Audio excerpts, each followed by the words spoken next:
We would like to call the work session to order. I know Stan is here as well. If it's all right with the Township Board, I would like to move the YCUA, the Ford Lake Pump Station. We have two people from YCUA, and it's a last item on the agenda. So I was wondering if we could move them on the work session to have them do a presentation and review first. Is there any objections to that? No. Okay. Hearing none, let's go to the item number 15, which is a request to approve the bid obtained by the YCUA for the Ford Lake Pump Station in the amount of $154,000, which is budgeted in 2024. Gentlemen? Good afternoon, Supervisor Stumbo and fellow trustees. The agenda item here is for basically complete replacement of the Ford Lake sanitary pump station, which is owned by the township. It's part of Ford Lake Park, but it's maintained by the authority. I'm going to let Mr. Stetler here, Ryan Stetler is our Director of Maintenance, go over the technical side of the replacement. But real briefly, I'll explain. After we've had some many issues with the pump station, I'm going to kind of go over the procurement process that we went through for this bid. We initially started the process by soliciting some informal quotes to just get an idea of what replacement of the equipment and mechanical parts of this station would involve, and quickly realized, okay, this is going to be a larger procurement process than we originally envisioned. So we went out for a formal procurement and public bid, and quickly, with a lack of information on this station, it was originally constructed, I think, 75, 76, and mid-70s, just didn't have a lot of information. We're receiving quite a few inquiries from contractors that made us feel concerned about what that contract would look like when there was a lot of unknowns in dealing with new contractors.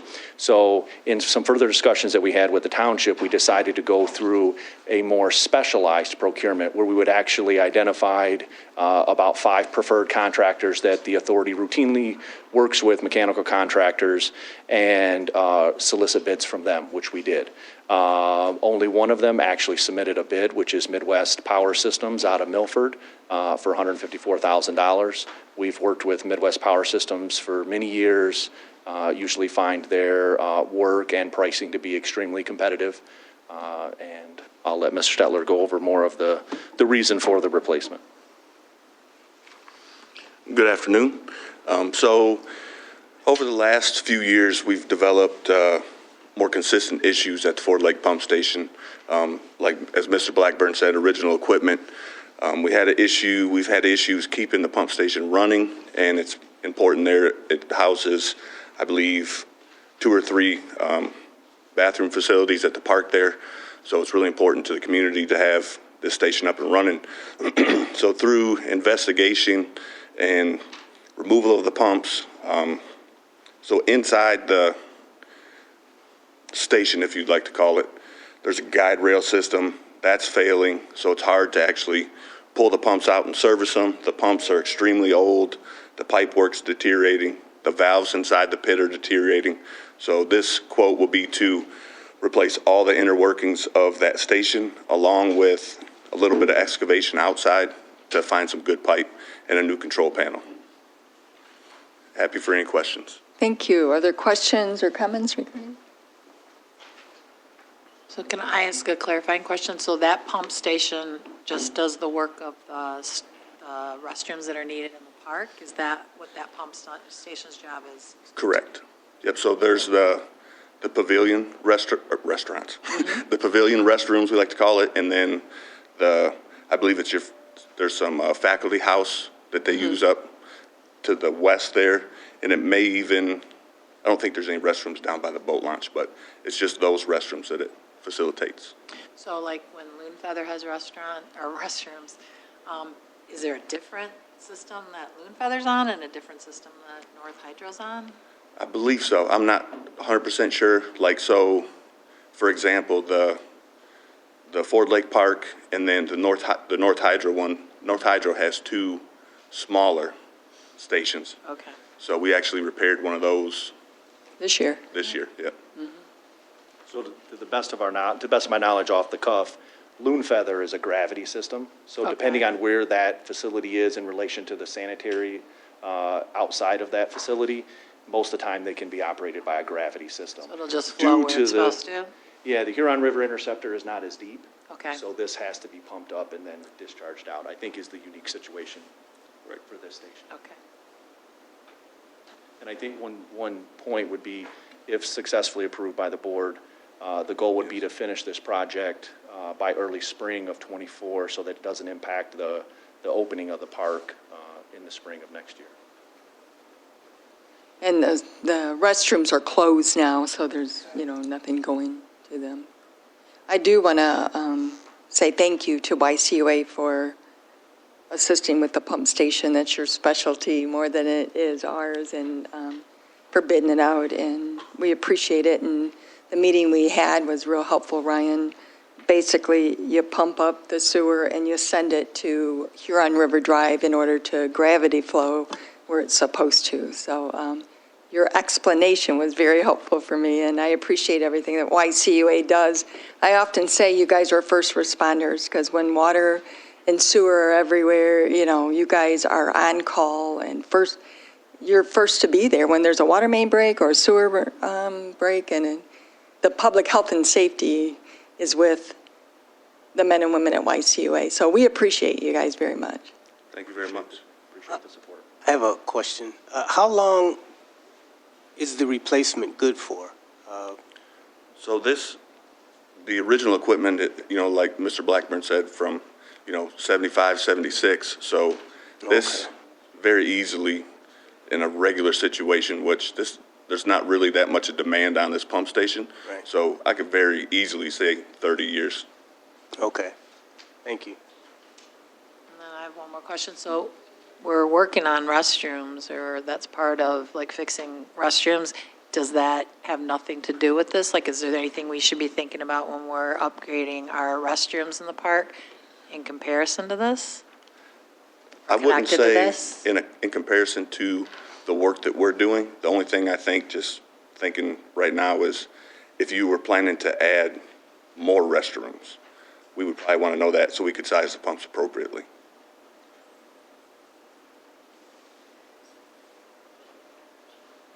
Is the pump at the capacity for? No, they're Gallons per they're minute? fine. And Okay. So we don't, when we do projects like this, we don't like our equipment working at the max capacity, right? So it's sized to where middle of the road, I guess, is good. So, Okay. but if you guys, if planning on putting, 50 more bathrooms in there or something, you know what I mean? Yeah. So it'll be good for a while, All a right. long while. Is the repair at the point where it's needed, or can it be not squeezed, but can we squeeze out a couple more years? So, in my opinion, no. Okay. I got through this Ford Lake pump station, I've got to build a pretty good working relationship with Mr. Hines, spend a lot of time on the phone with him. So we were lucky it's actually running right now, but, if it was needed, but it needs to be done. Okay. Big time. Good to be proactive. Yes. They have a little red alarm that goes off. It doesn't make a sound, but, Just the light. and it's on. Frequently, the Very red light frequently. comes on, and so YCUA comes out and checks it out for us, and they come on a lot. But I'm surprised it lasted that long, right? That's Me as well. good. Ryan and Luke, thank you. Are there any other questions or comments? Thank you very much. Thank you. Thank you.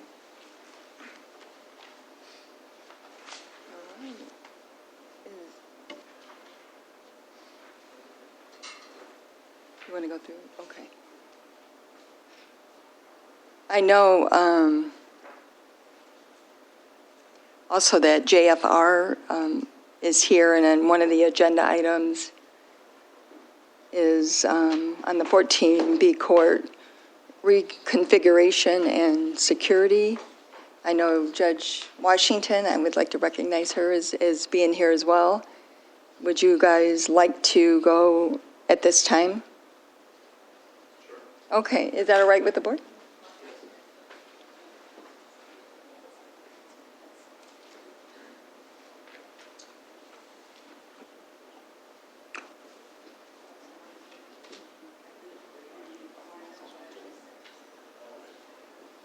Well, if I may, while James is coming up, Mark and I and James have been working on this for a while. There's been other people in and out of the meetings. The drawing that he is sharing with you on the board and that I've given you copies of is what we have arrived at as a, hopefully a final project, but we wanted to bring it to everybody tonight so you could look at it, suggest any changes or have them answer any questions so that they have a better idea of what the project's going to entail moving forward. We've been trying to work hand in hand for the last couple of months with OHM as they're preparing the parking lot proposal that's going to be coming soon, so that we don't have two projects that are working against one another, where we put in a brand new parking lot and then come right after and begin work on the court renovation and tear that up. So they've been working together on that. And this really tonight is just nothing more than just the board providing some direction if there's changes desired or requested, and letting James explain, and Mark and Judge Washington have some input as to why we've arrived at this plan and how. So. Hello, thank you. I'm James Renault with JFR Architects. We've been here before over the last several months showing you guys some different options and ideas. As Stan said, we've come up with a solution now that is really kind of working within the budget of the grant that was given to the township, and more or less renovating the interior of the existing court building and putting on a small addition on the south side of the building. I think you guys all got probably in your packets the drawing that's up there right now, but there's a second drawing that's a color drawing, which might be a little bit easier. And you can see where the small addition on the south side of the building is, and then a new small entry addition on the west side of the building. Generally, we've using the existing footprint that you have. It's about a 4,000 square foot addition plus the existing footprint. We've kind of, if you look at the top left-hand corner of the drawing that's up on the screen right now, is generally the existing township is using those spaces, and we really haven't gone into those spaces or touched those spaces. They'll still remain township type of usage. I might say this is, we've gone through half a dozen different renovations or, variations of this, and this is where we've come up with as a team, working with the court staff, the township staff, and I'd be more than happy to answer any questions or clarify anything, or I know sometimes drawings are hard to understand, so. The clerk stepped out. She's going to get color-coded copies so you see what the additions are versus the upgrades. If I could, just in a couple of areas, we've added secure entry points so that currently the way the court is set up, anybody that accesses the court side through the back hallways can access the entire building. Vice versa, if somebody were to be here in custody and were able to get away, they could access the entire building. By adding some of these doors throughout the building, we've cut that off and limited access to certain parts of the building. Yeah, from the original, if I can interrupt, the step one study that we did last year, the primary concern with security is the crossing of different groups of people, whether they're, staff, people who are secure people or public people. The current court right now is crossing circulation paths. And I think we did the workshop back in April or May of this year, where we kind of walked around and showed some, everybody that was here for that workshop.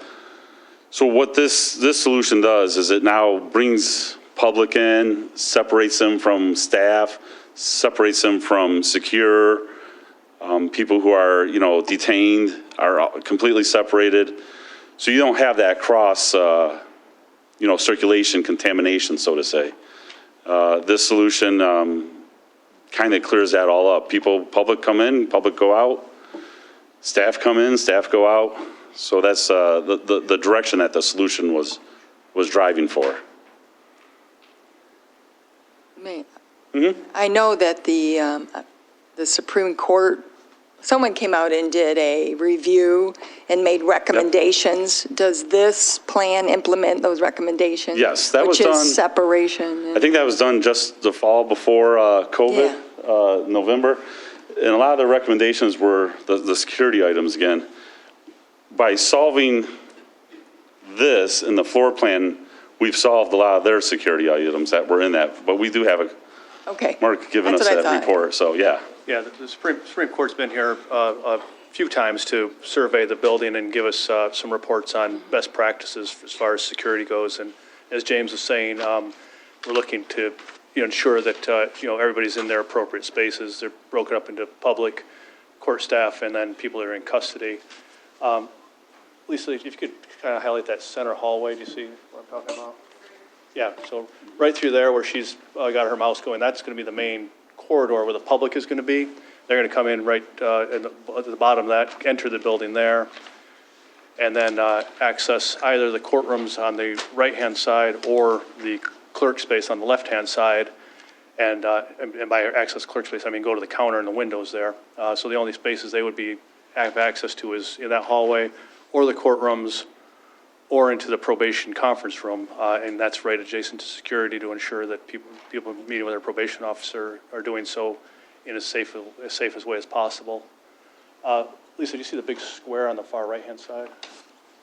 Down towards the middle, that goes as far outside of the envelope of the building as you can. Yep, right there. If you could just highlight in there and go left. Keep going. Okay. That's where the prisoners will be coming and going from, and that's the only places they can be. Those are holding cells where most of the blue is there, and those have direct access off to each courtroom. The doorways you see going up and down there from that space go directly into the courtrooms. So that big box on the end where the blue starts is what's called a sally port. That's where the prisoners will be transported into in a van. They'll come in there, go directly into holding cells adjacent to each courtroom, and only go in and out of the courtrooms and right back out of the building. So we've isolated where the prisoners are, and they're in secure locations, separate from the public, separate from court staff, separate from the courtrooms, and until they need to be in the courtrooms. And then they, of course, would be escorted by the jail staff when they come into the courtrooms. So those are the two big things we've done. And then where staff is, where judicial offices are, and the back sides of the courtrooms are all accessed through back hallways that do not go out into the middle hallway anymore. They sort of through the perimeter, you can see hallways that go all the way around that allow staff to negotiate and move throughout the courthouse without having to go into the public hallway and certainly not into the holding cell area at all. So that's the drawings that we have here, so they've accomplished that in those fashions. So I just want to highlight the two sort of, one that goes up and down, the one that comes in this way, are really the keys to setting this up so everything stays separate. And James, I'll let you back to it. I have a question. Yes, Are Trustee Newman? the walls soundproof in the holding cells? Yes. There'll be There'll be concrete block walls, insulated. Yes. Yeah, and then on the court side, there'll be, drywall furred out, insulated, similar to what you see in the existing courtroom or behind you. Okay. Yeah, so, yeah, this is, we've done a lot of courts, and this is Okay. a very successful solution for bringing the prisoners in the middle there. I was just thinking if you had a prisoner that was unruly and started yelling, would the courtrooms be able to hear that? No, and then the doors that go from the prisoner area, it's another sally port. Okay. So there's a door, like a little holding area, and then another door into the courtroom. So Okay. there's a couple layers of transport, so to say, between Okay. the cell areas and the courtroom. Yeah, All right. and Trustee Newman, to address that, I mean, if somebody were to be that unruly in that space, they may just not be equipped to come into court that day and could be taken back out of the building. I mean, we're certainly not going to sit here and tell you that it'd be impossible to hear somebody if they wanted to make enough of a ruckus from there. But, yeah, generally speaking, this is how courthouses are designed these days, and those holding cells between courtrooms is very typical. Yeah, the soundproofing would be sufficient for, up to a certain threshold, of course. Right. So are they transported from another cell if they have a courtroom appearance to it, the holding cell, or? No, so the whole, well, yeah, they come from the jail, then they come in, so that exterior piece is, the van would drive into that garage space, which is called a sally port. All right. Then they come through and then they sit in the holding cells just off the courtroom until they go there, yeah. Okay. Yeah. Yep. All right, I got you. I have a couple questions. Is the IT, or is that too detailed for this? Did you think about the updated technology that's going to be needed and Yes. So as in part each, of the estimate for cost? yes. So in each courtroom, there's IT rooms for the JAV systems, which is the recording system that the courts use. We would be working with your IT department to, coordinate the IT, but yeah, the IT is included as part of in each courtroom has got a TV monitors, cameras, microphones. The jury areas have microphones in them from the JAV system, so. Okay. And then, and there's a separate, I'll call it a closet, IT closet in each room. So they're self-supporting IT rooms for each court. Okay, thank you. So if you bid it out, we've seen a lot of things come in very, very high recently. So is there a plan B? If plan A comes in at 10 million? I mean, I'm just, This has been part of our conversations, and James has Yeah. been well aware that the bids are increasing, so he's taking that into account with what we have. I mean, the fact of the matter is, I mean, if we come in and we have a budget, right? I mean, that's it. So we have to figure out. so you feel confident that with because rates have increased, and I'm sure you know what the comparables are. So to answer your question, I know exactly what you're saying. Before COVID hit, we were steadily seeing, 3 to 4% increase every year to year in construction. During the 2 years of COVID, the track record was around 18 to 21%, very random, very out of control. Since COVID, since the 2 years of 22, 23 years, we're down to around that 7 to 9% increase. Can anybody predict what's going to happen? Absolutely not. And is it the way it was before COVID? Absolutely not. So it's getting a little more stable. Well, it's not the 19, 20, 21% we were seeing. Okay. It's down into that 7, 9%, which is still a little high.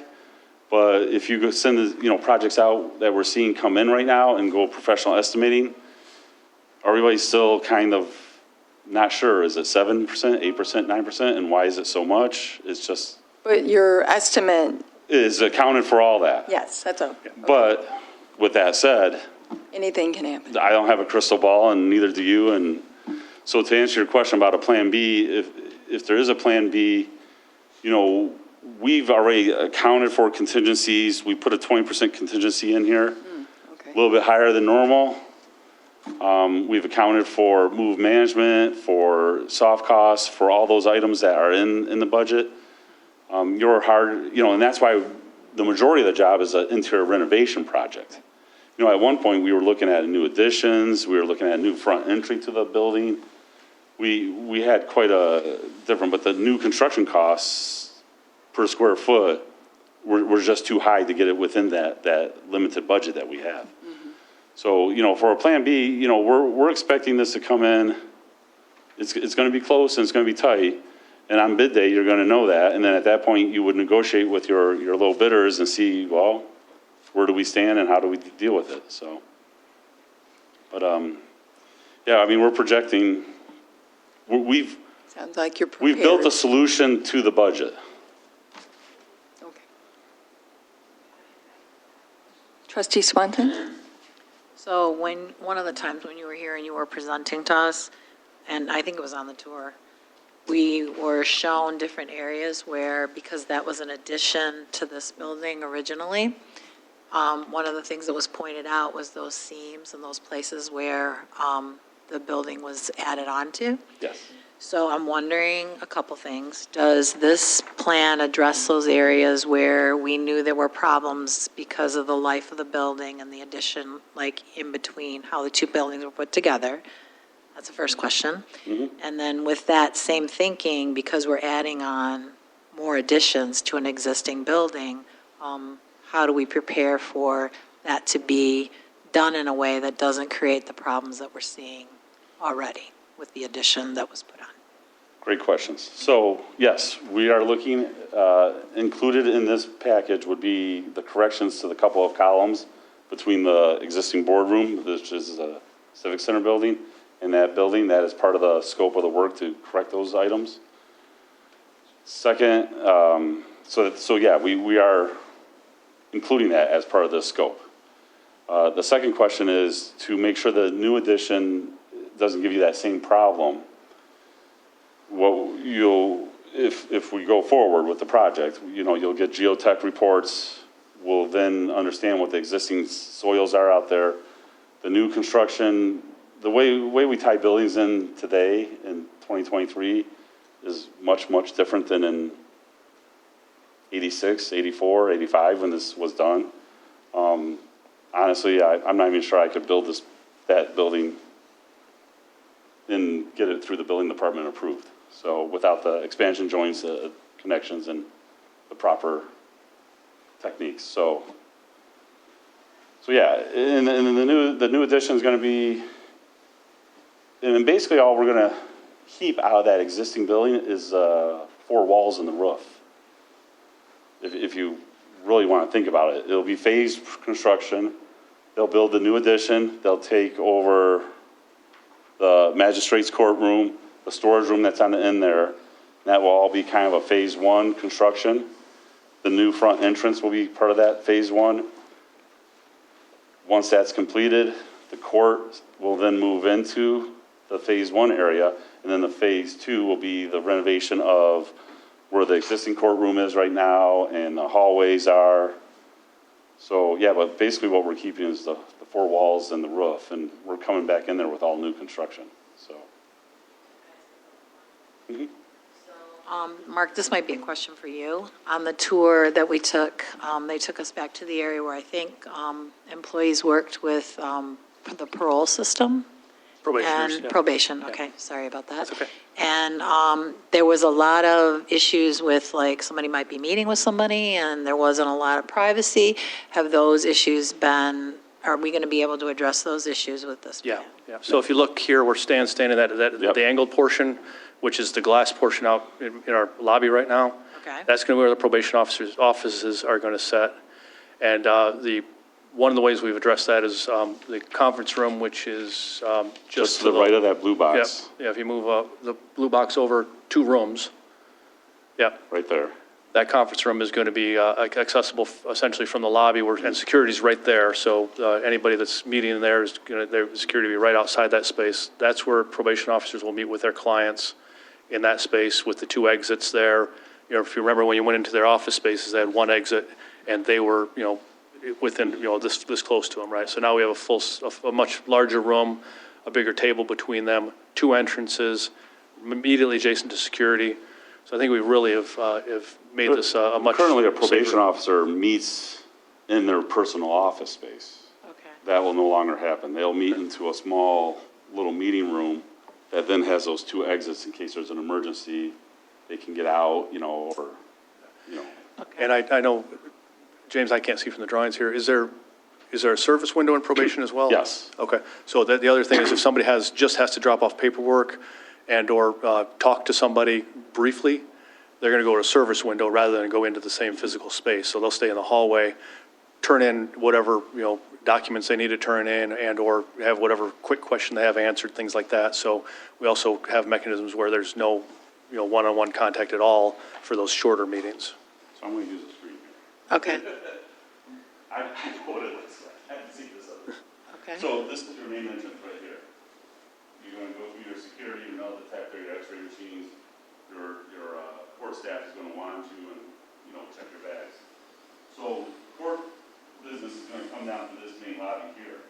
But coming through this area here is, you see these few little chairs right here, it's a small little probation lobby. Okay. So the probation people aren't really, they don't have business over here. They're coming in, they're going right here, this little office right here is actually the security office for your deputies and security staff who are sitting at the front desk. They can come in here, street clothes, change a couple lockers, put their uniforms on, eat their lunch, take their 5-minute breaks, whatever. But there's windows along here too, so again, they have observation out in that probation area. This is all secured lobby. This is the conference room with the 2 doors here. This is a reception window here for the probation. So, if you come early or something for your appointment, you sit here and wait until you're called in. These are the offices for the probation staff.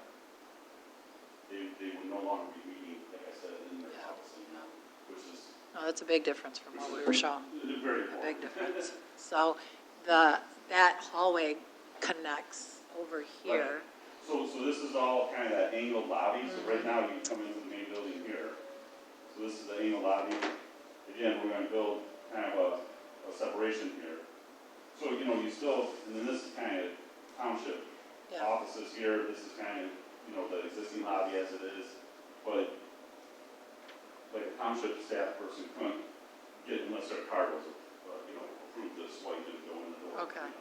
You wouldn't. So the same system we have right now. You can't go back and forth Right, unless somebody and has whoever it. controls that gives you card access. Okay. Not every township employee or court employee can go from side to side. It's all controlled through your access control, so. Okay, so just a couple more.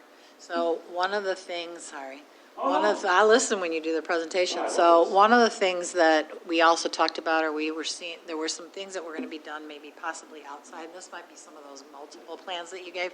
Is there going to be anything, because I know, there are new thinking about how close you want vehicles to get to spaces and stuff like that. Is there going to be anything externally outside of the building that's going to provide some protections? Yes, so we've been working with OHM. Stan kind of connected us here a few months ago with Matt and Alex. We're doing the parking lot renovation.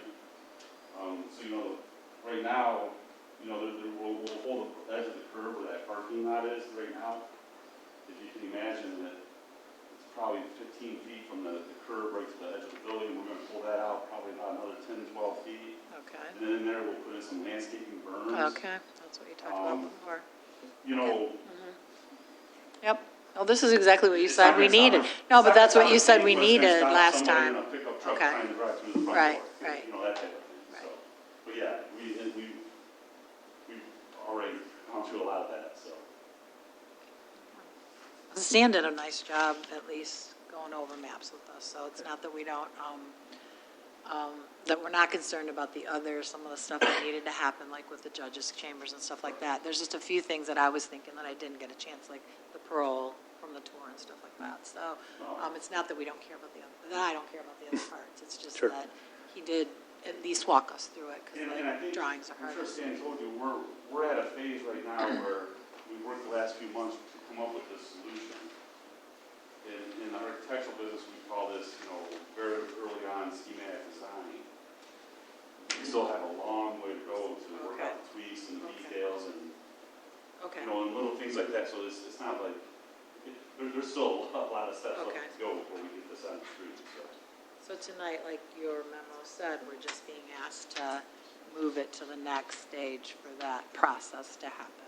Yeah, we just want to make sure that everybody's comfortable with this schematic so that James can move forward and get his things prepared so that once OHM has brought their proposal to the parking lot and we've approved that and they have gone out for their bids, then he can almost simultaneously do it, because we're trying to get these two projects to work in concert with one another so that the parking lot is complete in advance of the August 2024 primary and the early voting, so that people can get in and out of that parking lot to come in and vote.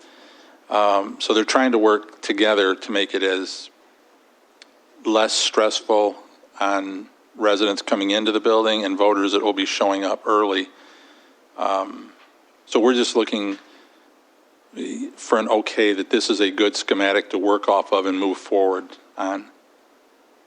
Chuck, like staff has had a chance to kind of look and think about, I know you can't do it totally, but they had Right. some input to make sure that it's meeting like what their concerns were? Yeah, we went through a couple of reviews with staff, and yeah, we took in some of their considerations and concerns, placements of bathrooms and things like that, and things of that nature. And Annette Johnson's our probation officer and has been working with me and our security team as well. She's had a number of opportunities to take a look at drawings and things of that nature. Annette, did you have any comments or anything? No, we pretty much agreed. I think we hashed out most of the issues that we did have. Okay. We've given it to the county sheriff. Yeah, They've looked at it and commented on it too, so. Sheriff's Department's looked at it. Our Supreme Court person who came down and gave us our initial reports has looked at it. So we've shared it out to a number of stakeholders to make sure that this is going to be workable for. Transport, they've Yep. had a chance to think Yep. about that? Yep. Okay. The lieutenant in charge of it looked at it and made some comments. So it just this, and this is, so just to clarify, this does not address the need for the safety on this side. No, that'll be part So two that's of gonna this. be different, right? All right, so I just want to clarify that. Yeah. Certainly. I thought State Representative Wilson was going to be attending. The magistrate met with him this morning. I think he had a previous meeting. He's going to try and be here around 6:20. Should we have any questions? Yep. So I have an email from him to maybe better explain how the funds would flow in this. It's a $5 million grant that was provided by the state of Michigan that was approved in the 2024 budget in October. The magistrate has, and I'm reading off an email, the magistrate has now provided the documentation to Representative Wilson's office for the state budget office review. He has forwarded that on to them. They then send the official grant award document that would need to be signed by the township. The clerk and the supervisor would be those signatories. That generally takes place somewhere between 40 and 45 days after the magistrate sent that paperwork over. Then once that's all signed, we will receive the first half of the monies once those are expended, and we have to keep great documentation. I earlier introduced our accounting director to James so that we know that all those receipts are done properly. Once that first half of the monies are expended and dispersed out properly, then the second half of the monies would come in, and then those payments would be made, just so the state is able to track the money and make sure that all $5 million is going into this project and not used elsewhere.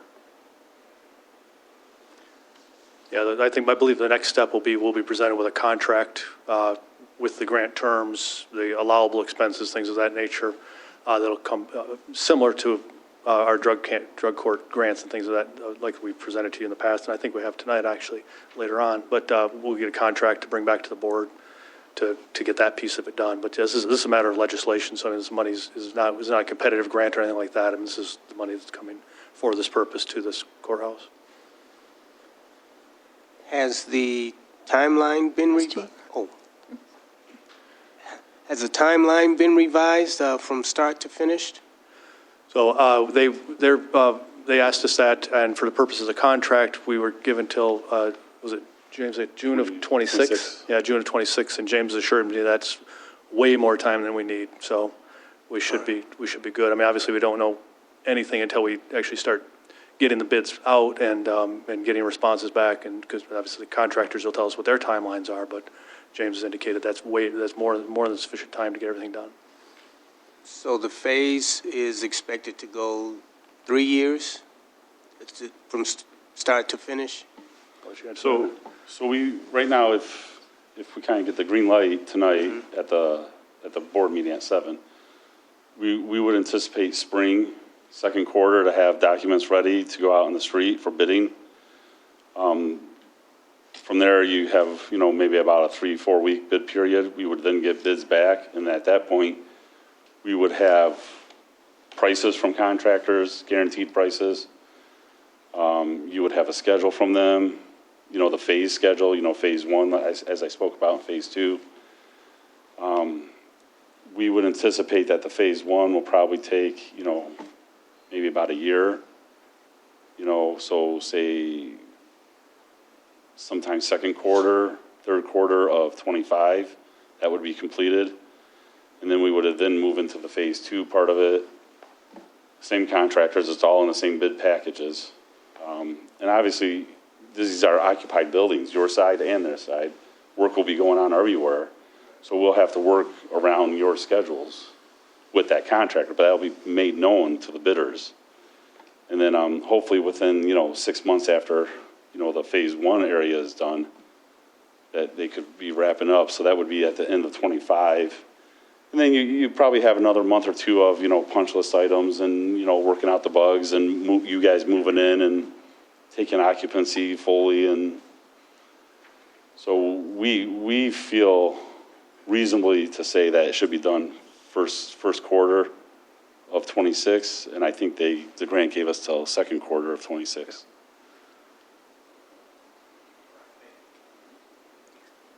Just for information, we have no copies of any grant that was submitted, any communication.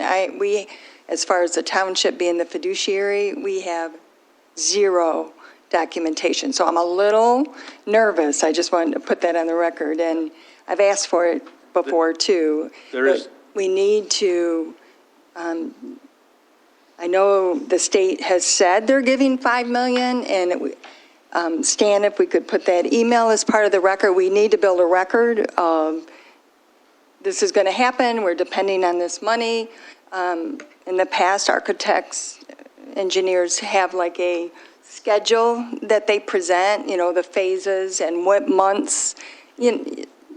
It's some engineering program that people use for project management, and that's usually part of the presentation. I know at this point this is conceptual, or you would like us to say we support the court and Treasurer Eldridge, and I do know, Heather, you attended some meetings as well, right? Yeah, Madam Supervisor, I did attend some meetings just in the last couple months. Have sort of fell off. We had an election and some other things that my office needed to focus its attention on, but along the way, I have been included, and I appreciate everyone on the committee for including me. And So I would anticipate. So I trust, if I could finish, I trust what's being presented, because I can tell everyone's it's a well thought out plan, and a lot of people were involved. I do not trust not getting the money until we get it. I just, anything can happen, and it worries me, but by having this, my understanding from Treasurer Eldridge, by having the concept approved, it would allow for RFQs once, because the Township Board has to accept the grant, and we have not done that yet. So we're in that in-between stage where that Trustee Eldridge had described. We'd submitted back the very limited pieces of information they wanted from us, including the completion date and some other things. So they're preparing that contract right now, and that contract will come back to the board. So I would anticipate having that. We're into that 45-day window already. I would say we probably would have that in the next month or so. So we need a copy of what you submitted. It's been provided. I sent copies to the three of you already, I believe. I can resend it, but. And then when the original award occurred, I don't know what was submitted. I read it. There's literally nothing. So there was nothing, okay. So far, yeah. We're waiting for that, we're waiting for that piece to come yet. So the one email I received, I believe I copied the three of you on. If I didn't, I can resend it, but it should have been sent to you already. I know Treasurer Eldridge has a copy of it, and I thought I copied the two of you on it as well, but if I didn't, I apologize. I think he sent it to you. Well, and we could add that to the packet, correct? Because we need to have everything together. Absolutely. So the public knows, what action. This is a huge undertaking. It's a blessing if everything works out with the state, it's a huge blessing as well. Absolutely. But we have the fiduciary responsibility to manage it, So To make you feel better, your concern, I totally understand. How much am I on the hook for until I see the grant signed and sealed? And that's what you're worried about, if I hear you correctly. So your liability at this point is is approving the architectural and engineering design phase, which is a portion, you know, of our contract, which is only a 12,000 or so. yeah, only a couple $100,000 at max, you know, to move forward with the design. What was a document. couple 100,000? The A&E design fee from our contract. I thought it was 119 or something like that. 119 is for the Civic Center side of the building. And then the court, our contract is a fee-based contract that we have, so we base on construction costs. So the Civic Center side is one portion of the budget, and then the court side is a different portion of the budget. So of our contract is the only thing you're going to be liable for as we start moving forward and making progress, you know, to pay the engineers and architects and things like that, so. But you're referring to a contract that's already been entered into, right? Right. Yeah. That's contract that was approved by the board previously.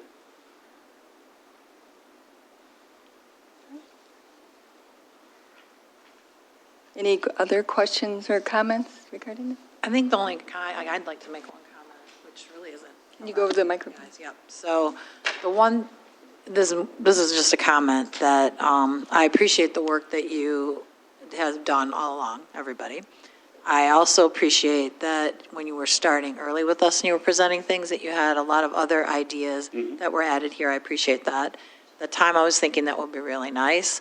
Now from my seat, I'm thinking it's less than nice, because with the new responsibility we have for early voting, I keep thinking how nice a multi-purpose room would have been, where we could have planned for the security of early voting, and then it could be used for other things.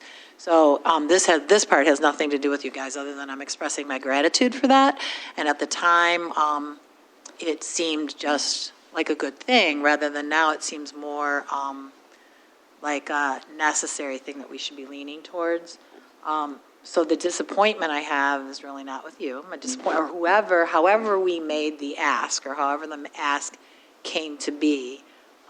I wish it had involved like the idea to say, now that this other legislation's been passed, here are some other things that we're really feeling like we needed, so that, because it just seems like it would have been easier to do that all at one time. So that's not, it's just me wishing that we'd had an opportunity for that.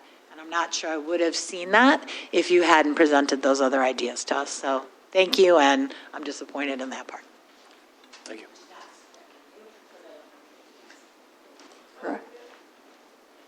Madam Chair, Trustee Swanson, I share your deep frustration with the legislature and how we like piecemeal things together, because that's very much how it feels. And like, you know, everyone talks about investing in elections as infrastructure and how that's important. And yes, court security is 100% like it has to happen, is important. But if it could have happened all at one time in a cohesive manner, that would have been like the biggest blessing in the township. But so I share your frustration in that, but that's no fault of anyone here. And the plans were there, because that's the other thing that's even more frustrating, is that the idea that this could have been something that was packaged, it was going to be asked, or somebody decided they would help us. I just don't understand that process. It just seems like it would have been like really the easiest thing to do, especially with so much money that we're applying. Thank you. Thank you.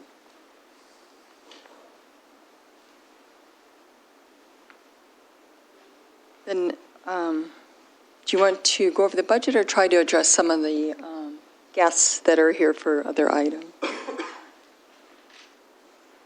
I see that Kirk and Will are here from the golf course, and they're on the agenda. They're number 6.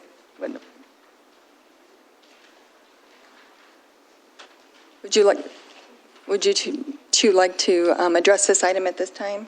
I know you have young children at home.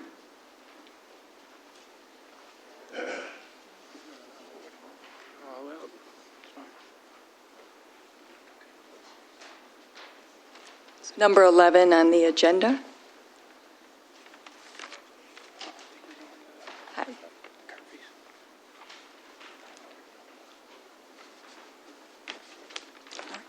You're on. All right.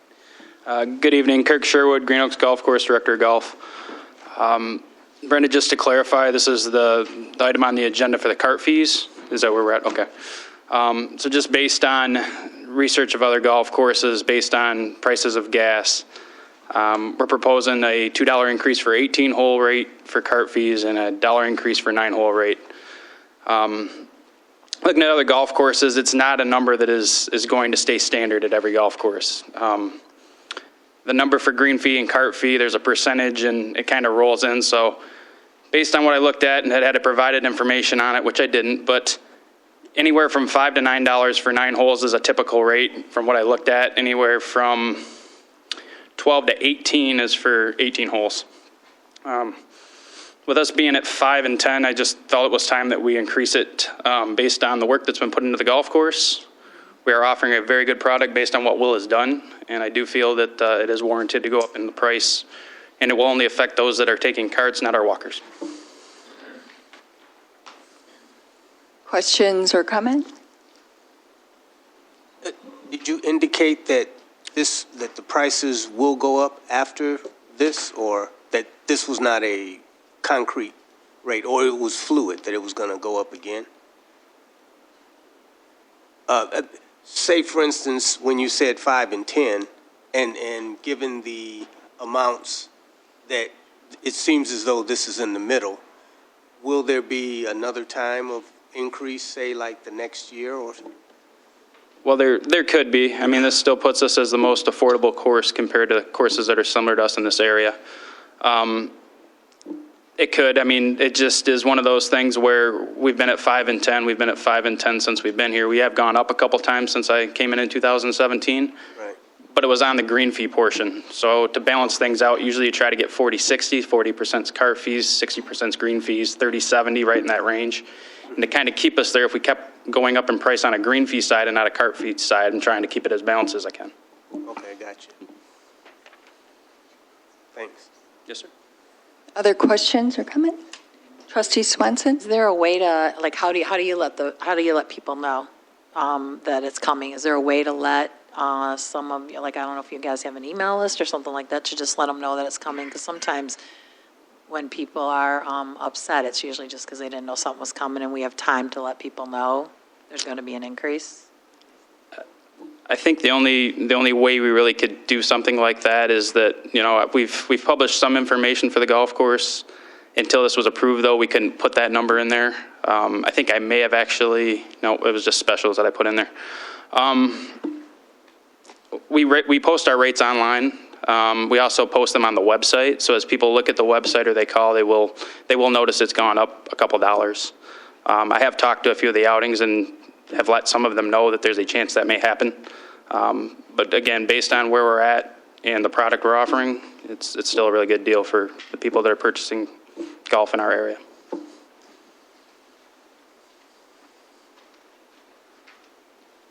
Does we also put it in the recreation guide, and so people will know from that as well, too. We always are constantly trying to do social media blasts and whatnot for it. Does the 2024 budget reflect the increases? Yes. Okay. I think the subject says request authorization to increase golf car rates. It doesn't say golf rounds. I don't know what you call them in your world, but so it looks like it's just a golf car, which is a cart, I'm assuming. Correct, yes. Is there any future in electric golf carts? I know we've had them in the past, years ago. There's a lot of things that go with them as well. I think the issue we would have with going with electric is structurally we're not set up to house outside units. The half of our cart fleet's outside in a cart cage, and without the ability to put them inside, you can't put electric chargers outside, nor do we have the capacity or outlets to do so. Yeah, I do know we tried it once, I think. I mean, we could go half and half, maybe. All right. Any other questions? I just want to say thank you to you both. I mean, the golf course has had its share of things that needed to be worked through with the flood and with the irrigation. So thank you both for all the work that you do, especially when it's been hard to do that. Thank you. Madam Chair, Yes. I just wanted to ask if, with the increased fees, can you guarantee a better score? No. Thank you. Thank you for all that you do. Thank you very much.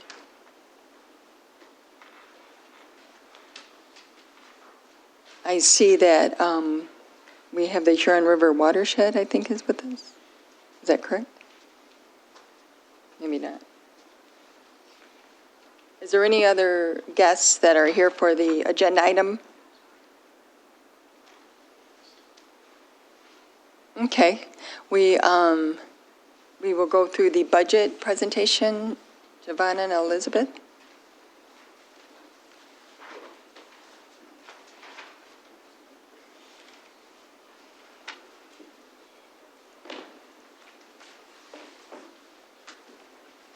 This is the remainder of the budgets: environmental services, recreation, 14B District Court, building department, LDFA, hydro, law enforcement, special revenue fund, opioid settlement fund, nuisance abatement, debt bond, and golf course, compost, and motor pool and repairs. Hi, good evening. Giovanna Neal, Accounting Director.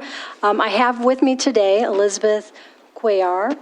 She's our Deputy Supervisor. She has been an intricate part in doing this budget this year. I can't express how much she's done and how much she's helped both myself and Supervisor Stumbo. So she's here to help me out in case I need my right-hand person here. Actually, it's on my left, but she's my right hand. I would like to go over really quickly the changes that we made since we actually talked on November 1st with the things that we've already done. On the handout that I gave you and then what's on the screen right now, you'll see on the very last column if there's a change, and was it a change higher or lower, a negative or a plus. Right, so the first thing that we're going to look at is the appropriated prior year fund balance. That went from $1,899,368 to $10,800,610. And the reason that is because of the lost revenue funds that we had rolled into the general fund. Then we need to use those into 24 for all the special projects we had. So that's kind of why that is. It's huge, but that's what that one is. And then on the next page, there's just a small one, a $500 one that we took off that we did not need. And on this page number 3, what we're looking at, no, back, yeah. So the largest change on this one was for motor pool, and these are for the new vehicles that we anticipate having in January of 2024. And so they will start to pay back the motor pool over a 5-year period for those vehicles. You'll see it change from $14,235, and that's both for the parks and the grounds. It's 2 line items there for it. It's just split.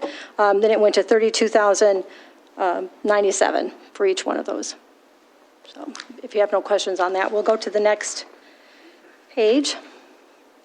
And for the general fund, the last thing on the general fund is the additional amount needed to transfer to the court. The court has asked for a new position, which will be brought back to the board. They would like to have another court administrator, court report, Yep. and a court recorder. Mm-hmm. Right? That's correct. Okay. So that's what that increase is for there. So that was not in, I'm not sure if Judge Washington's coming back, but that was not in the original draft budget that was sent out, and adding positions is a major change. So in speaking with Judge Washington, right now we have 2 court recorders. If one of them's off, then there has to be a court recorder at all times in with the judge or the magistrate. So it's hard to schedule time off for that, and as well as the administrative part of it, because they're so busy with the court recorders that do a lot of the administrative work, but they are also need someone to help process everything, the administrative portions of, because Magistrate Mark Nelson is retiring, or is that a good word? Leaving. I don't get to retire, no. Oh, Moving on to something else. I'm sorry. He is moving on, and after 11 years or 12? 15. How many full-time? 12. 12 years and going into private practice. And so we will be having a new magistrate that's coming on that will have to, there's going to be a learning curve, and the assistance of this new administrative position would be of great help. Judge Washington said she hated to ask for additional positions at this time because she just didn't want, but she really, truly feels it's necessary. So I spoke with Stan and Heather about it. She can talk more about exactly what the position would do, and it'll come back to the board before authorization. But we did amend the budget and put it in.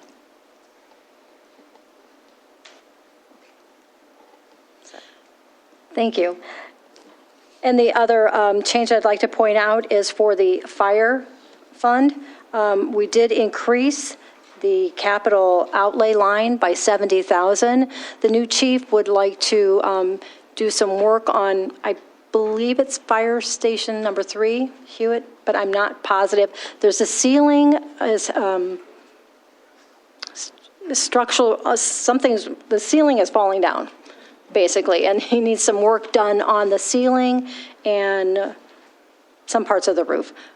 But we needed to add an additional $70,000 on for that. It seemed like that's the thing we need to do. It's an exposed ceiling right now. So we added the 70 on for that. The other changes, Where at? no, in the building, I think you're correct, Joe, but it's 3. I think it's fire station. Fire Station 3, I believe it is. So, yeah. And they've got a new roof on that station, but I think the damage was done before we got the new roof on, and it wasn't looked at, the actual ceiling in the building, so. In the bay. Yeah, it's in the bay. Okay, I have no idea. But that, again, that will come back to this board. Yeah, all for- projects have to come back. Yeah. Yeah, this is just Nothing budgeted. is proceeding without board approval to do that.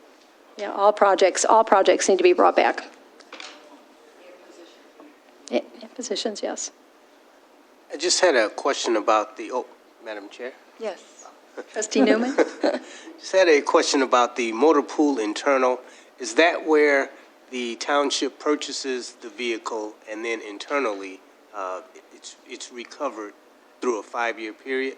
Yes, that is correct. Okay.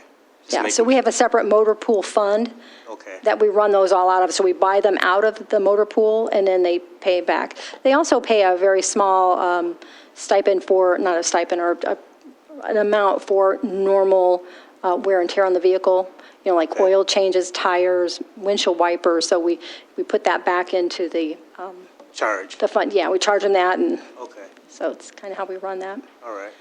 But I didn't realize that I needed to drop those in. Sometimes I don't put them in. If I get them in the middle of the year, I will not put them in until the next year and do a 5 on that, because it's just really hard to track them. But these are going to be coming in like right around, I think we might even have one already, but they should be in the first part of January, so we can run the 5-year cycle. All right. Thank you.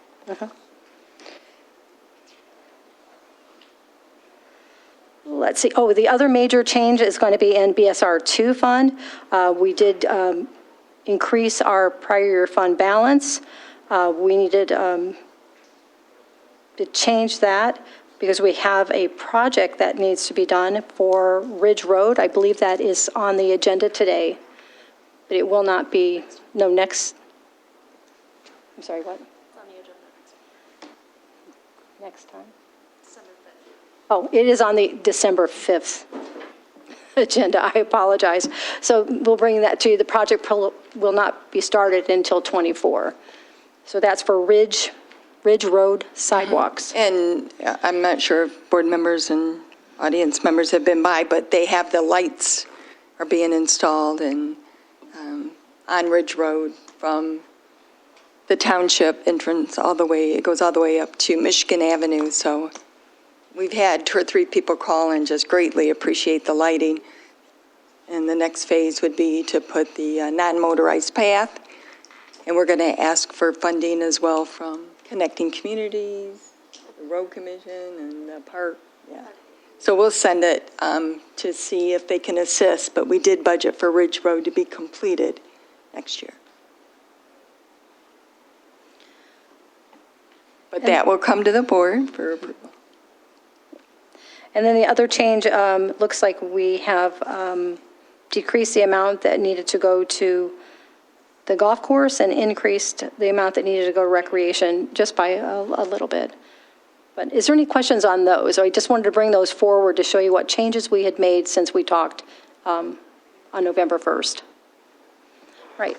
So if I don't have any questions, and we'll go ahead and go, oh, sorry. Oh, Mr. just looking at Trustee the, Newman. just want to make sure I understand. The highways, the BSR, which increased 551,529, affected the prior year balance? Yes, it did. Okay.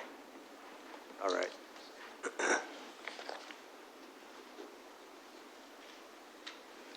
Okay. So we'll jump right into our Environmental Services Fund. That's our Fund 226. That's for our waste management. I really don't know how you guys want this done. We have some changes in here from what we had from August. The contract is a 4% increase to waste management. Giovanna, may I ask you to pause for just a moment? Judge Washington just came back into the room. Are there questions about the new position? I'm not sure if I articulated them as well as Judge Washington did to me. If there's any questions for her, she's here to answer any questions. Good afternoon, everyone, members of the board, Supervisor Stumbo. I guess I missed the whole thing. I went to go get paperwork, so do you have questions about the position? Judge? Oh, no, go ahead. No, after we talk about the position, you've also discussed with me how changes in state law, even though the magistrates and judges really didn't want it, they changed the state law in regards to landlord-tenant. Yeah, it's not a state law, it's a Supreme Court order that changed it, and the court rules changed with respect to how we're going to operate with respect to the landlord-tenant cases. Before magistrates were able to handle those cases, they no longer are in the same capacity that they were before. It creates more work in that we have to create an actual video that's going to be shown. Well, the way we're trying to do the workaround for it, because every court's doing it a little bit differently, because we're a single judge court. Other courts may have another judge that can handle that piece of it. We don't have that, and a lot of other courts don't either. So it's going to create more actual hearings that have to be held. And the first hearing, which was generally held by the magistrate, and he handled advice of rights for all of the tenants, will no longer be handled by the magistrate because they've said that the magistrate doesn't have the authority to do that. And so as such, what we're going to be doing is creating a video that is going to be shown to all of the tenants on their first hearing, and then the magistrate can come in after that and actually provide next court dates for them. So it creates a number of layers in the process. It also adds additional potential layers to the clerk's roles, in that they may have to send out additional documentation. We're also sending out, and what I mean by additional is another set of documentation if it is requested, Then in addition to that, we have to send out additional paperwork that explains the advice of rights, as well as explains to all of the tenants what resources are available. So there's additional paperwork that has to be sent out on a regular basis. And then there's a stay procedure that has changed. So there's a lot, which I'm sure you don't want to hear all the detail. I see your eyes glazing over a little bit. So that piece is a part of what we have to try to address. And then as far as the position is concerned, there are pieces and gaps in what we do right now that just don't get done properly. They get done, sometimes little pieces are missed, and we have to go back and fix those, which creates additional work. What we're trying to make sure we can do is create lean processes. Jury, right now, we don't have a process for where if jurors decide not to show up. I want to be quiet about that, but there's no procedure for holding them responsible if they don't show up. We have to actually have a procedure in place for that. There is no bandwidth in our office to create those types of positions and or responsibilities for the jurors. There's no process in place. We have to create a lot of new processes in place that we don't have the bandwidth to do. For instance, policies and procedures around employees, collections procedures. So this new position is going to be a part of that, and we're hoping that our I guess her role now is court recorder and assistant to Mark, but that position hopefully will be more of a deputy administrator position that helps the administrator to make sure that those positions are created. Okay. So it's a lot that we have to get done that doesn't get done exactly how we want it to get done right now. And while my recorder is on the record, and we're on the record, just so everyone knows, I think we talked about this a little bit last time. I usually take the bench around 9 o'clock, so that's why you don't see me much. And I'm usually not done until around 3:34, sometimes 5 in the afternoon, sometimes later. So that means that the magistrate is trying to take care of all of the supervisory stuff, and he's on the record as well, and going to meetings like security and all that other stuff. So a lot of that really is, we're muddling through it, I guess is the best way to put it. And we have to create another position to have the bandwidth to do some of the things that actually need to get in place. And there used to be another position There did. a while back. Any other questions for Judge Washington? Thank you. Thank you. Okay, so we'll go on with the Environmental Services Fund budget, the draft. Again, this is basically for our solid waste pickups with our contracts are with Waste Management. It's a 4% increase this year. The only thing that we changed from what you had given out in August would be we did put an additional 210,000 in the contractual line for chipping service, outside chipping services for the emergencies like we had this past year where the storms, we could not go clean up the brush. We don't have the operators to do that, so we outsource that. So that's what's changed in here. We also added 10,000 more for the publishing of the handout, the helpful handout book. And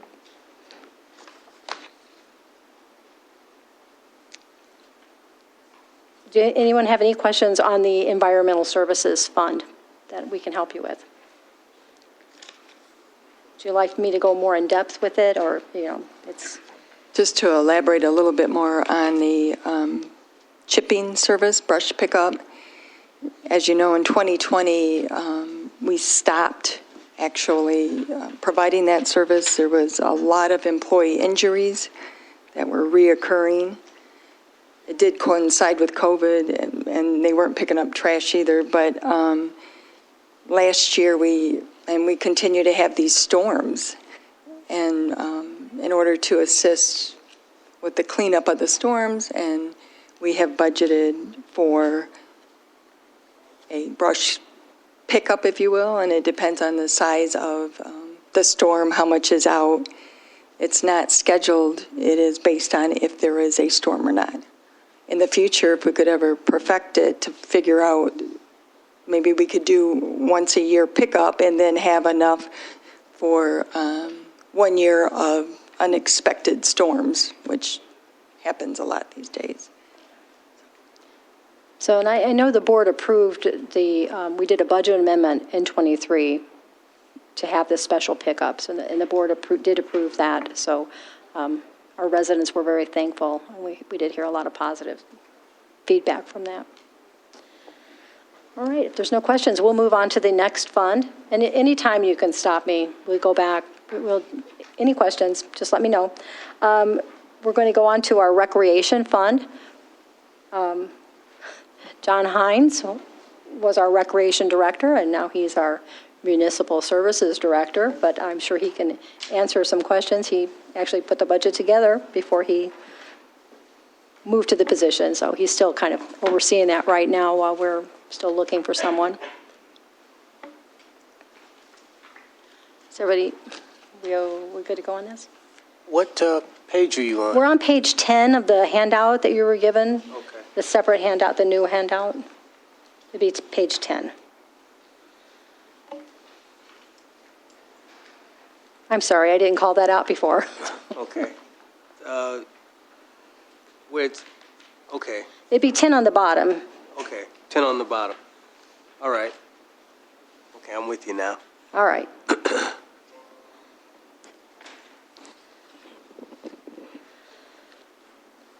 So page 10 is our revenues, what we have, expected to come in. Not a lot of differences there. We do have some funds coming in from the general fund. That's down to the bottom, closer to the bottom. That's at $104,453. That is for the position that still needs to be, does that need to be brought back to the board, that one? Or is that one just a line for the community events manager? That's a new position. Okay. That was one of the new positions that's been talked about. That we already talked about, yes. Yeah. So, and what we're going to do is be paying from the general fund for that community events manager to the recreation. So that's why you see that transfer. That's for fringes and wage. So all fringes, all wages, which includes, healthcare, dental, retirement, wages. Will that be done every year? Yes. Yes, I'm sorry. I guess I'm trying to figure out why it isn't budgeted in this particular program as opposed to having to be transferred from the general fund. Because if you'll look, the last line says it all. That's transfer in from BSR2 fund. So they're already needing $400,000 from a different fund to, yeah. All right. So we didn't want to tax the BSR2 fund for everything, so we're having the general fund just switch that amount over that's needed. Yeah, makes sense. Yeah. Good question, Jen. It is. Thank you.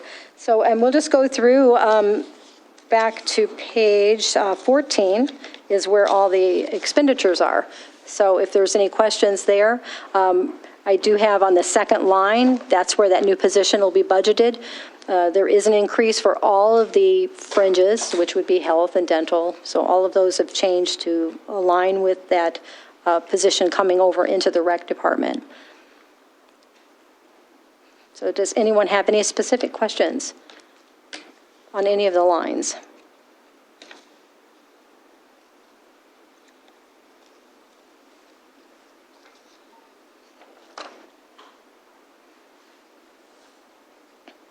All right. So I'm sorry. So there has already been determined a salary for this position.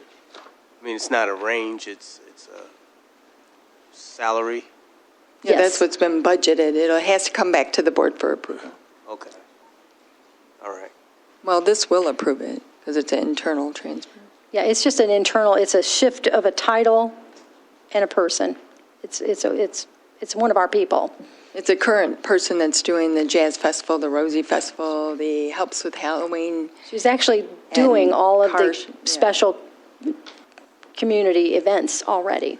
So All we're right. just kind of, Making it official. yes. And it also helps with the rangers in the summer and the park rangers and the gate attendants. Okay. Some of the things that we do have budgeted are the Apple Ridge Park improvements, which is CBDG funds, and Clerk Rowe is working with John Hines on that.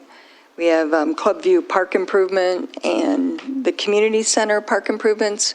They're refurbishing the tennis courts and making them / pickleball courts as well. And we have the capital outlay for the Community Center that's also budgeted in there for the repairs. Those are all in 213, BSR 2. Oh, I thought we were on 213. We're in 230. Oh, I'm sorry. But that's good. That is good to know, because those were carry forwards. I think I did talk about that in November. But those are carry forwards from 2023. So the projects on those carry forward.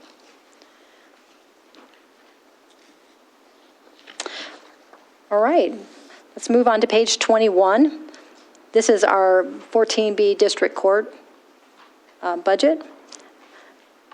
I'm happy to say that Mark Nelson and Judge Washington is here tonight, so they can come up if they would like, or if you have any questions. I just want to point out real quick that Magistrate Nelson does have the 2 court grants tonight.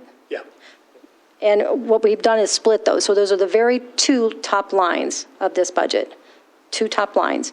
And you'll see those, and those are a split, and he'll be talking about those. So I'll let you. So we've, for, I believe, 8 or plus years, we've been getting drug court grant funding, and traditionally it's been through one grant.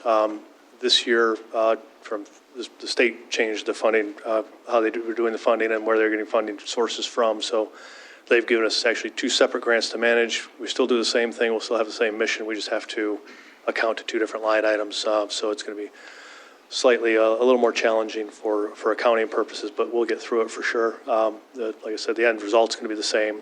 We just have to account to 2 different and report back to 2 different and give reporting to and make financial requests from 2 different grants to get it all done. But the second grant is Office of Highway Safety Planning, which will be strictly for people who have offenses for drugged and drunk driving. So it's, the Highway Safety Planning funds have to relate back to safer driving. So that piece will handle anybody that has those charges, and the other grant, the smaller one, will deal with people that have like possession of drugs and things of that nature. But our mission won't change. The services we provide won't change. It's all going to be sort of back office accounting stuff that's going to have to change, and the fact that we're going to have the 2 separate line items and 2 separate grant contracts to sign and 2 separate sets of reporting to do and all of that. So.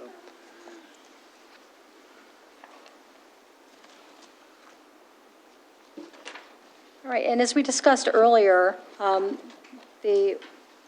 page 24, we get into our expenses. If there's no questions concerning the revenue, we'll move on to expenditures on page 24. And we did, the major change here was the request from Judge Washington with that position that we discussed, and also that with all of the fringes. So all the changes that would go along with a new person salary and fringes have been changed in this fund.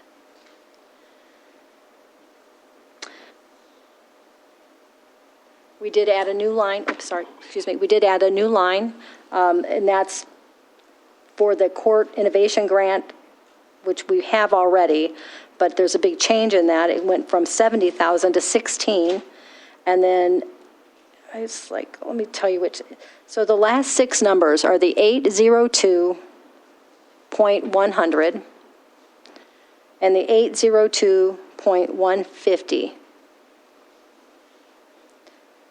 Those are the expenditures for those grants, and we do track those separately. So I just want to say that the new one, the OHSP hybrid court grant is the new one. So does anyone have any questions for myself or Magistrate Nelson on the budget?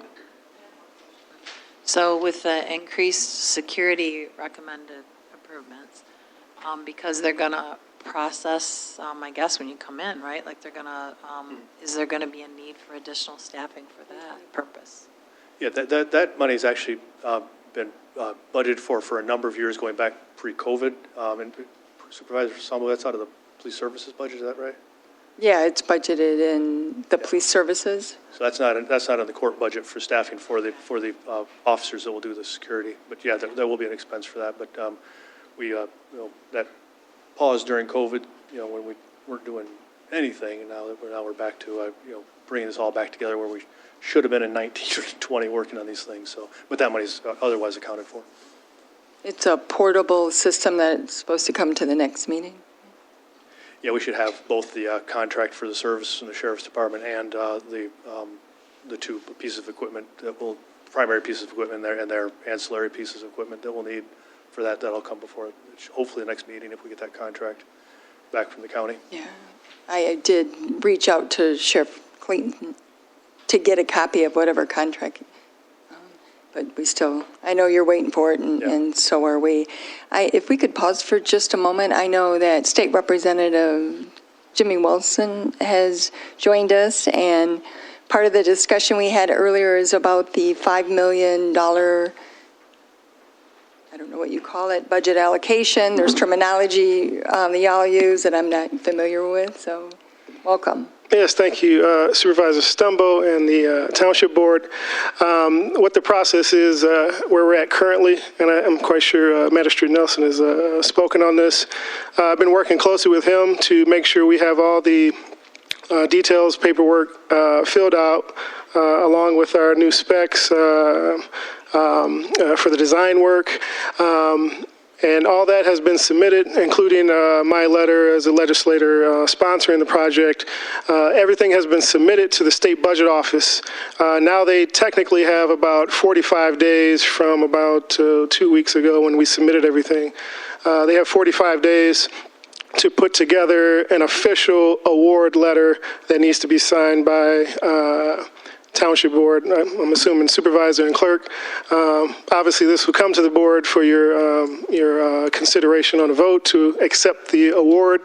But the State Budget Office has to put together an official award letter at this point up for the $5 million. This would then, we're probably looking at a January time frame of when you would receive your first half of the money. At some point, they're going to request a progress update. What have you done with the first half? And then they'll distribute the second half of the dollars. But at this point, it's just kind of waiting on the State Budget Office to come up with the official award letter for the $5 million to be approved by the board. So hopefully, at your last meeting of the year, that is in front of you. If not, I'll definitely keep you abreast any other details or if something is not moving how it should. But you will get the money, so no worries. It is secured. But that's what the process is currently. So I don't know if you have any other questions for me. Thank you for that update, and if you could send us copy. Oh, I think Stan, did you send us copy? Okay. Madam Chair, if I could, and I did receive Treasurer Eldridge's email. First, thank you, State Representative Jimmy Wilson. I appreciate your help for our court. But if your office could actually send me a letter, it might be better just to have some formal communication from the state. Now, keep in mind that I'm the clerk and I understand how well organized the state is with all of their legislative changes and initiatives, as well as Judge Washington does. So if you could send me something from your office, that might be helpful just to get some clarity. I know that when we talked internally earlier today or this week, we were thinking that we would submit directly to the state would reimburse JFR, and it sounds like from what I heard that might not be the process. Correct. So if you could just send me, a formal letter, that would be super helpful, and I can put in an email to you to request that if that would be helpful. That'd be helpful. And we can also send you exactly the documents that we submitted to the State Budget Office, including my letter as well. Yeah, and I want to say to Magistrate Nelson, first of all, thank you for all your service at the township, but I also understand, like, submitting a state grant for me looks like filling in 3 bubbles and then that's it. And so I share the sentiment that there wasn't much submitted, but I think, Jimmy, you can help close the gap there. Yep. Thank you. Yeah, no problem. Since you're here, could you speak about, are there any questions regarding the $5 million grant? Madam Chair. Is it a grant or? Madam Chair. Yes. My question is, will the board eventually get a copy of the package? If we're going to be voting on it possibly soon to put everything into action, I don't think we've seen it. And out of fairness, how can we vote? If they're looking for something tonight, I was just checking with some of the colleagues down here. Have they seen it? We haven't seen it. We haven't. That's a point. Yeah, that's a good point. Tonight was the conceptual plan that they've asked the board to accept, which is, and then what I heard Representative Wilson say is that we will formally get communication. Hopefully you'll send it to the clerk and to me as well. So then we'll accept it formally at a board meeting. Yes, as that's soon correct. as the 45-day period is up. I think that's what I heard. Yes. Well, they have up to 45 days. Hopefully they don't take the full 45 days. But yes, what you'll be receiving is an actual award letter for the financial piece. I think what you're voting on tonight is the conceptual design work. Madam Chair. The clerk now has the email with the documents that the magistrate filled out, and I would just ask her to forward those to you so you have them. It also includes the letter from State Representative Wilson that he sent to us. And then once he gets that award letter, then we can get that. But those documents that Trustee Swanson is requesting, we have those now, and we can just forward them out this evening. Or Peterson, I'm sorry. I'm looking at one, talking to the other. Madam Chair, I just wanted to clarify, Stan, what you just sent me did not have an attachment to it. It has just like a correspondence from Jimmy. And again, I think this can all be November 5th, solidified with your email. Yep. Which is fine.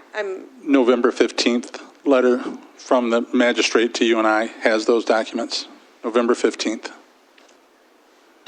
I was just wondering if you could elaborate on the $42 million that our board has been advocating when you were a trustee as well. And our lobbyists worked very hard on it with the state legislators in making it a reality. And I'm not sure if it's a grant or allocation. I don't understand the terminology, but basically what it should mean is that there will be relief for taxpayers in the Willow Run district that had that huge bond that occurred with the merger, and the YCS, part of the YCS debt as well, I think. It's not really clear, and U of I... Yeah, there's a lot of layers to the numbers, but basically the school district had about $5.5 million still left from the consolidation itself. So that's taken care of. They also had about $19.5 million from Treasury, loans from Treasury. Because the bonds in the district, because the property values in the district, portion of the district, are lower, and they're not keeping up with the payments, they had to go to Treasury to take out loans just to pay the bonds, and it was a vicious cycle. It's like a payday loan is what I called it. But anyways, so that was the $25 million that they were requesting that they needed help with, which now allows them to put more money back into the classrooms. Also, I believe the teachers are going into negotiations next year, and support staff. And so hopefully this also allows for higher wages for our teachers and support staff, bus drivers, and all that. So that's the $25 million. There's an extra $17 million that we were able to secure for the school district to they have an idea for some different programming that they want to institute in the classrooms. A lot of STEM international baccalaureate programs, and even some robotics. And so they have some ideas what to use this other 17 million that was really extra that we were able to secure. They really only requested 25 million. That's what they needed to take care of their debt portion. As far as the property taxes for those Willow Run residents, the 13 mills that they currently pay, that drops in half. That gets cut to 6.5 mills. It's up to the school district if they're going to continue to levy the 6.5 or if they're going to levy something more. I've heard some rumors of potentially raising up that Willow Run district to about 9 mills to match the old Ypsi district. That way both districts are at 9. But that's unofficial. They have not voted on that yet. They still technically haven't received the money yet either. But that's a potential. So I just want to put that out there. But what we did is that 13 gets cut in half to 6.5 for those residents. The numbers that we have from Treasury is that even that 6.5, I think in 2030, if they maintain 6.5 mils, 2030, those bonds are paid off. If they do levy 9 mils, those bonds would be paid off in 2027. So it's up to the school district on what they're going to actually levy in that district. But our portion, what we did, those bonds have been cut in half from 13 to 6.5. So you got 25 million that the district needed, extra 17 for the classrooms. Property taxes for that portion of the property taxes is cut in half. So is that because everything I've read, it doesn't say that. It said the Willow Run debt will be relieved. I mean, that's what people think. That's what's been in several articles. So that's 13 mills. And, but based on what you're saying, that might not be accurate. And we don't make that decision. It's actually the school board, is that correct? As far as what they're going to levy, that's on the school board. Well, what about what debt they're going to pay off? They have to pay off the 5.5 and the 19.5, which is the 25 that they requested. They're going to have to do that because that was spelled out in the boilerplate language in the bill that we passed. So, and the extra 17, they have a lot of flexibility with whatever they want to do with it, quite frankly. So on the postcard that was sent out, people were calling us from your office. It said debt paid in full. So what has been paid? So actually on that postcard, what you're seeing is the non-bonded debt paid. I was very specific on that postcard to not say the bond debt was paid. It was the non-bonded debt that was paid off. And we didn't know what that meant. We were talking and residents were asking them like, I'm not sure what that meant. So the non-bonded debt is, the white paper I saw from Dr. Zachary was 98 million request. Yeah. I think if that request had gone through, then you would have seen entire wipeout of all debt. Is that what was all of it? Yeah. All right. I think Kurt Profit, or your lobbyist, was asking for 98 or 99 million. I think that's what he was shooting for. Yeah, he thought 42 million would pay off all the debt is what he thought, but you know, until it passes, we were, and even tonight, I don't have clarity, and I don't think we're going to get clarity. The 5.5, just so, would you mind repeating that? The 5.5 was? When they consolidated 10 years ago, it cost them about 14 million to consolidate from the consolidation itself. They still have 5.5 million left from that consolidation. Is that a bond or is that just a cost that they're paying back? That was just a cost that they're paying back, yeah. Okay, to the state? Yes. So we're basically paying the state. And then the 19.5 was the dollars they needed to borrow in order to make the payments? On the bonds. On the bond. Correct. Is that a loan with interest rate or is it? That loan did have interest in it, yeah. I don't know what the interest rate is. I don't have that offhand, that's but okay. I can find that out if you like. Yes.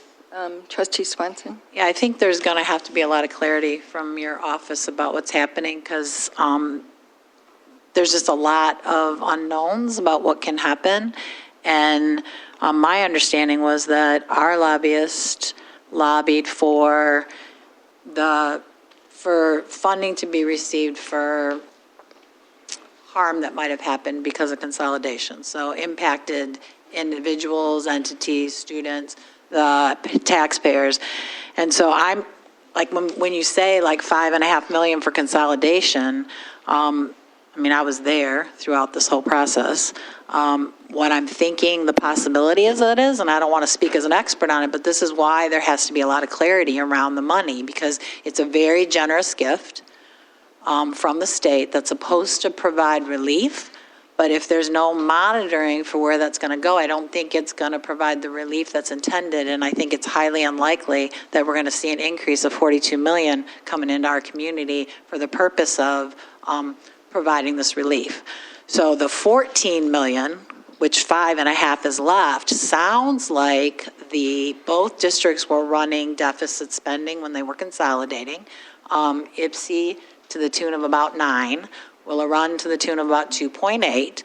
That debt was supposed to be consolidated, and then the district agreed to pay back off the top of their per pupil funding $2 million every year.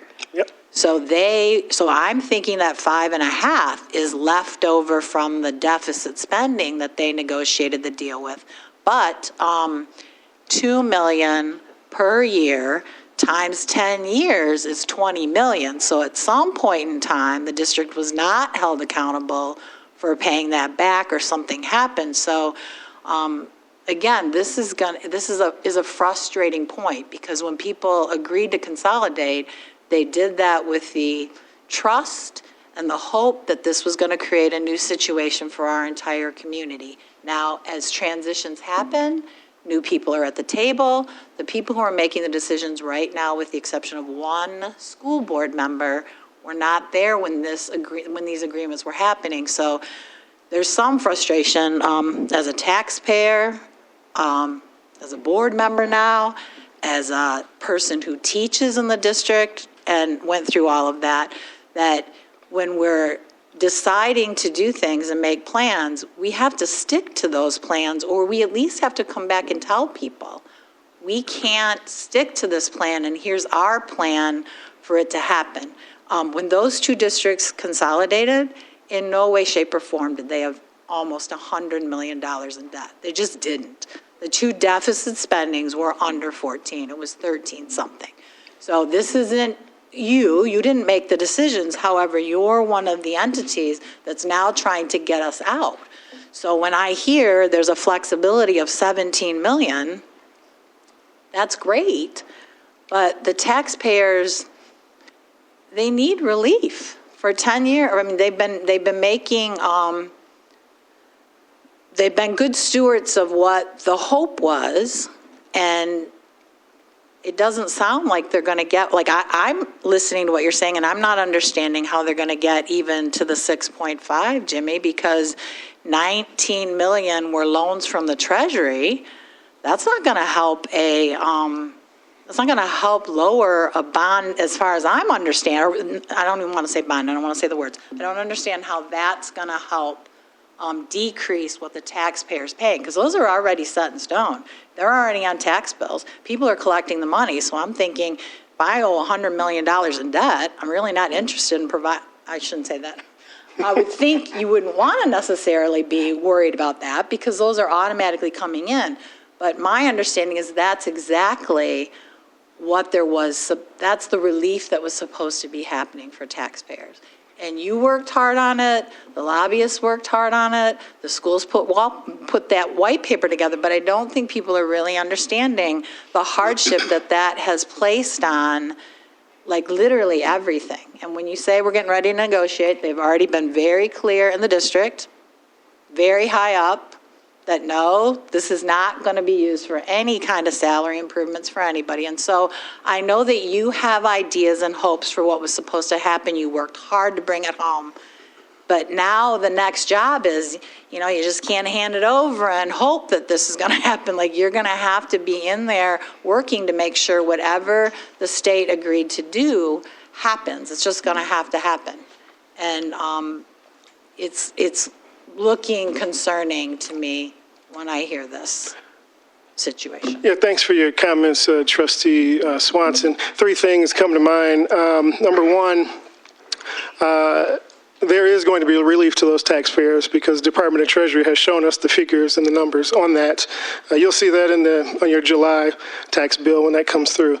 Number 2, what the district advocated for was the $25 million. Your lobbyists may have been advocating for something different. The school district has requested $25 million. Out of the 5 school districts that got relief this year, Ypsi Community Schools got the most money out of those 5 districts. Benton Harbor, Muskegon Heights, Pontiac, Inkster, Ypsilanti Community Schools got the most out of all these school districts. The third thing is the purpose of this, paying off this debt, and the reason that the school district has requested $25 million is to really help that operating budget, that $2 million that you spoke about, but also to relieve that debt so that they can actually start putting more money back in the classrooms. This was about the school district, not necessarily the property taxes. This is about the school district and the students, the kids, not the property taxes. However, because the money that we got, those property taxes, that portion of the property tax is going to be cut in half. So I appreciate your thoughts and comments. A lot of that probably has to go towards the school board, a lot of those thoughts, and it's understandable, a lot of your thoughts, because it is kind of on them now on what they're going to do with it. And folks need to talk to the school board members to see what are you going to do, what are your plans? Are you going to get yourself back into this hole? What are you going to do with this extra $17 million? But that's kind of on the school board at this point. But our job was to make sure the request of the school district, we got that taken care of. And fortunately, by way of what we got is actually going to give some tax relief to those residents in that Willow Run School District. Thank you, State Representative Wilson. We're going to take a break before our board meeting. Is that all right? We appreciate you coming. Thank you. Yeah, no problem. We're going to adjourn for a few moments. It's 6:48, so 12 minutes.